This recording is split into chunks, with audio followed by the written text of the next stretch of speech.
Assalamualaikum dan salam sejahtera. Kami akan membincangkan tentang perjuangan tokoh ke arah kemerdekaan. Tokoh-tokoh yang dipilih ialah Tunku Abdul Rahman, Tun Binti Sambatan dan Tun Tan Cheng Lock. Antara isi kandungan yang akan kami bincangkan ialah sumbangan tiga tokoh utama ke arah kemerdekaan serta cabaran tokoh-tokoh itu untuk mencapai kemerdekaan. Pengenalan, kita masuk pada pengenalan, iaitu semasa tanah Melayu ingin mencapai kemerdekaan, terdapat tiga tokoh utama yang memainkan peranan, iaitu tiga tokoh daripada berbagai kaum yang memainkan peranan yang sangat besar dan memberi sumbangan yang tidak ternilai hingga menjadikan tanah Melayu ini sebuah tanah yang berdaulat. Bagi pengenalan Tunku Abdul Rahman, Tunku Abdul Rahman putera Ibni Abdul Hamid Dahlan Shah atau nama gelar beliau adalah Tunku Abdul Rahman putera Al-Hajj. Beliau dilahirkan dengan berdarah keturunan raja iaitu pada 8 Februari 1903 dan beliau meninggal pada 6 Disember 1990 di Kuala Lumpur. Beliau merupakan Ketua Menteri Tanah Melayu dari tahun 1955 dan juga Perdana Menteri pertama sejak negara mencapai kemerdekaan tahun 1957 sehingga meletakkan jawatan beliau pada tahun 1970. Okey, kita masuk pada tokoh kedua iaitu Tun Binti Sambatan. Nama penuh beliau adalah Tun Weerasamy Tribhuwana Sambatan. Beliau adalah seorang yang sangat aktif dalam politik kaum India dan banyak memberi sumbangan kepada kaum India. Beliau dilahirkan di Sungai Sikut Perak pada tahun 1919, iaitu pada 19 Jun.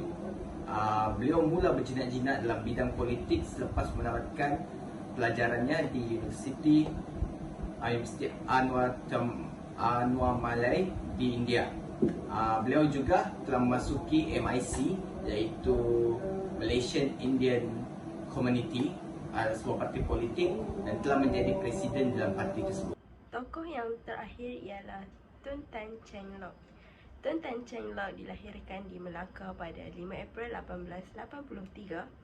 Beliau berasal dari keturunan yang kaya dengan hasil perkapalan dan perladangan. Diberi pendidikan Inggeris yang sempurna di Sekolah Tinggi Melaka dan kemudian ke Raffles Institution di Singapura. Beliau merupakan Presiden pertama Persatuan Cina Tanah Melayu iaitu MCA pada tahun 1949. Hampir 40 tahun beliau memberikan pimpinan dan perjuangan untuk politik, pendidikan dan kebajikan masyarakat orang-orang Cina di Tanah Melayu. Beliau meninggal dunia pada 16 Disember 1960 di Hospital Besar Melaka akibat serangan jantung ketika usia 77 tahun. Terdapat tiga bidang utama dalam sumbangan Tunku Abdul Rahman untuk mencapai kemerdekaan di Tanah Melayu, iaitu dalam bidang politik, ia menentang terhadap Malayan Union. Beliau merupakan pembina bangsa dan cuba menyatu padukan rakyat Tanah Melayu yang berbilang kaum untuk menentang kerajaan British dan menuntut kemerdekaan bagi Tanah Melayu.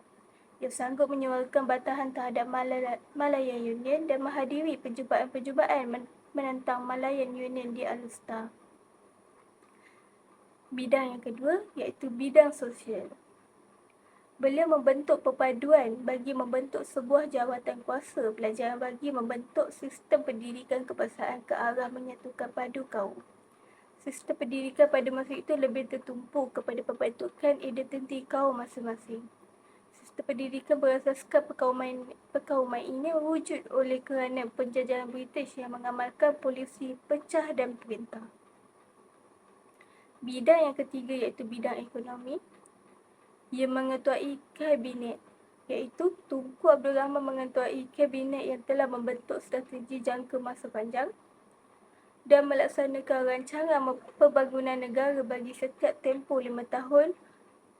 Beliau dengan rancangan Malayan pertama pada tahun 1956 hingga 1960 dan juga rancangan Malaya kedua pada tahun 1965 hingga 1970. Kita masuk pada sumbangan tokoh, iaitu tokoh Tun Binti Sambatan.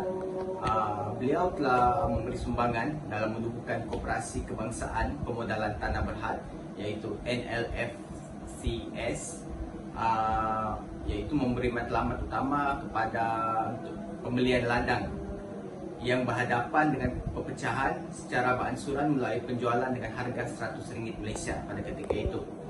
Dengan sumbangan ini, dia telah membuktikan bahawa dia mempunyai sifat self-belonging dalam diri dia sebagai seorang anak teladan. Sumbangan kedua kita dapat lihat iaitu adalah membentuk perpaduan berbilang kaum. Beliau sangat meneliti perpaduan kaum kerana percaya terdapat beberapa kaum mengadakan perjumpaan secara haram, iaitu percubaan untuk memecahkan perpaduan kaum Melayu dan India. Jadi beliau telah bertindak sebagai orang kata main character untuk menamatkan atau memutuskan perjumpaan ini. Okey, yang sumbangan ketiga adalah sumbangan dalam bidang budaya dan agama. Beliau merupakan seorang penganut agama Hindu yang sangat kuat. Beliau banyak memberi sumbangan kepada beberapa kuil dan membina beberapa kuil yang digunakan oleh kaum India. Beliau juga telah menjemput pelbagai artis India, artis tradisional India daripada selatan India untuk membuat persembahan di pelbagai acara di tanah Melayu pada ketika itu. Sumbangan yang keempat, Tun Viti juga telah memberikan sumbangan dalam menjadi pendukung kepada bahasa Melayu. Beliau telah meluluskan resolusi tentang penggunaan bahasa Melayu dan bahasa Inggeris dalam mesyuarat agung MIC yang ke-14. Ini telah menjadikan beliau adalah seorang tokoh India yang amat ambil berat tentang bahasa kebangsaan. Sumbangan yang terakhir pula, Tun Viti juga memberi sumbangan dalam memeterai perjanjian di London. Beliau adalah wakil ataupun berkata orang tengah bagi masyarakat India tanah Melayu yang menyokong ke arah kemerdekaan. Ini dapat dilihat apabila beliau sangat disegani oleh Tunku Abdul Rahman kerana beliau beta bercakap dan memberikan keyakinan kepada pegawai British ketika itu. Untuk sumbangan tokoh pula, Tun Tan Cheng Lock ada banyak memberi sumbangan dalam bentuk politik, pendidikan, sosial dan juga pertanian. Untuk politik, beliau ada menubuh dan menjadi Presiden Malayan Chinese Associate iaitu MCA yang pertama bertujuan untuk memperjuangkan hak-hak masyarakat Cina di tanah Melayu serta menentang komunisme dan menuntut kemerdekaan.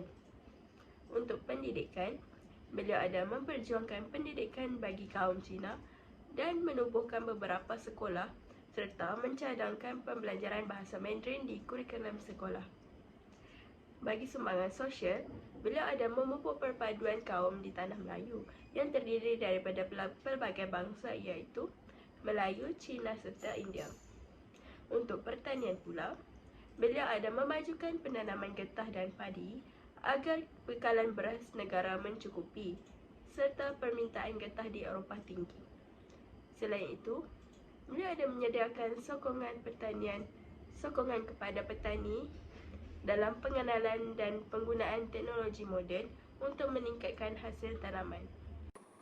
Antara cabaran kemerdekaan Tunku Abdul Rahman dalam perjuangan kemerdekaan di tanah Melayu. Yang pertama, perpaduan kaum dan kekuatan politik iaitu Malaysia adalah sebuah negara berbilang etnik dan masyarakatnya terdiri daripada pelbagai kaum seperti Melayu, Cina, India dan kumpulan etnik lain. Tunku Abdul Rahman menghadapi cabaran untuk menyatukan perbezaan etnik dan menjalinkan kesepakatan dalam kalangan etnik untuk mencapai kemerdekaan. Cabaran yang kedua, pertelingkahan politik tempatan iaitu terdapat konflik politik di kalangan pemimpin tempatan yang mempunyai pendekatan yang berbeza untuk mencapai kemerdekaan. Tunku Abdul Rahman cuba menyatukan pandangan politik yang berbeza untuk mendapatkan sokongan bersatu untuk kemerdekaan. Cabaran yang ketiga, perundingan diplomatik iaitu Tunku Abdul Rahman terlibat dalam perundingan diplomatik dengan pihak British untuk menetapkan tarikh merdeka dan syarat-syarat kemerdekaan. Proses ini melibatkan banyak rundingan dan perundingan yang memerlukan kepandaian dan diplomasi yang tinggi. Okey, seterusnya adalah cabaran tokoh Tun Viti Sambatan. Tun Viti Sambatan juga mempunyai cabaran semasa dalam Kabinet Menteri Buruh. Hal ini berlaku selepas penubuhan Lembaga Penasihat Buruh Persekutuan telah menimbulkan satu ketidakpuasan hati bagi pelbagai pihak antara jawatan kuasa Majlis Kesatuan Sekerja Malaya. Ini kerana dapat dilihat kedua-dua persatuan ini pengerusi persatuan ini merupakan wakil daripada kaum India. Ini telah menjadikan isu ini sebagai isu perkauman dan ini dan mereka sangat mendesak Tun Viti Sambatan untuk memperbaiki atau menyelesaikan isu tersebut. Cabaran yang kedua adalah Tun Viti mempunyai cabaran dalam masalah sosial yang berlaku dalam ladang, iaitu akibat amalan meminum toddy. Toddy tersebut adalah minuman keras yang diminum oleh masyarakat India. Hal ini telah membawa masalah yang amat besar kepada pekerja-pekerja ladang kerana mereka yang meminum toddy sering mabuk dan sering bergaduh. Ini menyebabkan mereka malas dan ekonomi dalam peladangan agak menurun pada ketika itu. Jadi Tun Viti Sambatan telah mengambil inisiatif yang banyak untuk memperbaiki penjualan toddy ini, iaitu ia memberi lesen yang terhad dengan syarat-syarat yang ketat. Cabaran yang kedua adalah Tun Viti dia mempunyai cabaran dalam mengekalkan keharmonian kaum India dalam MIC. Hal ini telah berlaku dan dapat dilihat terdapat jurang yang besar antara kaum India, iaitu antara kaum yang orang kata berpendidikan dan kaum yang berasal daripada peladang. Tun Viti Sambatan telah mengambil inisiatif untuk menggabungkan kedua-dua belah pihak dalam satu gagasan MIC. Ia melakukan tersebut adalah untuk mengelakkan kaum-kaum peladang ini terasa terpinggir. Untuk mencapai kemerdekaan bagi sesebuah negara bukanlah sesuatu perkara yang mudah. Bagi Tun Tan Cheng Lock, bila menghadapi beberapa cabaran sebelum mencapai kemerdekaan di tanah Melayu. Antaranya ialah kesepaduan kaum. Beliau sedar bahawa rakyat di tanah Melayu terdiri daripada pelbagai kaum, iaitu Melayu, India dan Cina. Justru, beliau berusaha untuk memastikan semua kaum bekerjasama dan memperolehi kemerdekaan kerana beliau percaya bahawa tanpa kesepakatan, negara itu tidak akan boleh merdeka. Selain itu, menyatukan perjuangan politik di kalangan pelbagai kumpulan etnik dan politik. Beliau terlibat dalam pembentukan Parti Malaya Bersatu iaitu UMNO yang kemudian menjadi asas Barisan Nasional. Akhir sekali, ancaman komunis. Selepas Tanah Melayu diisytihar darurat pada 1948, beliau menerima pelbagai ancaman termasuklah ancaman dibunuh kerana dianggap musuh. Sewaktu beliau sedang berucap di hadapan orang ramai di Ipoh, beliau telah dibaling bom tangan oleh komunis iaitu PKM kerana mereka menganggap beliau adalah musuh mereka. Sebagai penutup, terdapat pelbagai faktor dan halangan pembentukan dan penubuhan negara Malaysia. Oleh sebab itu, kita sebagai masyarakat Malaysia haruslah menghargai pengorbanan orang-orang terdahulu yang susah payah dalam mendapatkan kemerdekaan dan membentuk sebuah negara yang makmur sehingga kini. Walaupun Malaysia diduki oleh pelbagai kaum, bangsa, etnik dan agama, kita tetap boleh mengekalkan perpaduan berbilang kaum ini sehingga sekarang. Ini membuktikan bahawa tidak sia-sia pengorbanan Tunku Abdul Rahman, Tun Viti Sambatan dan Tun Tan Cheng Lock di dalam memberi idea dalam penubuhan Persekutuan Tanah Melayu dengan melibatkan beberapa wilayah yang lain. Selain itu, pihak kerajaan juga sewajarnya memainkan peranan untuk memberikan pendedahan kemerdekaan negara kepada pelajar semenjak awal persekolahan agar anak-anak muda yang akan datang juga mengetahui dan dapat menghargai sumbangan tokoh-tokoh kemerdekaan kerana merekalah yang mencorakkan negara kita suatu hari nanti.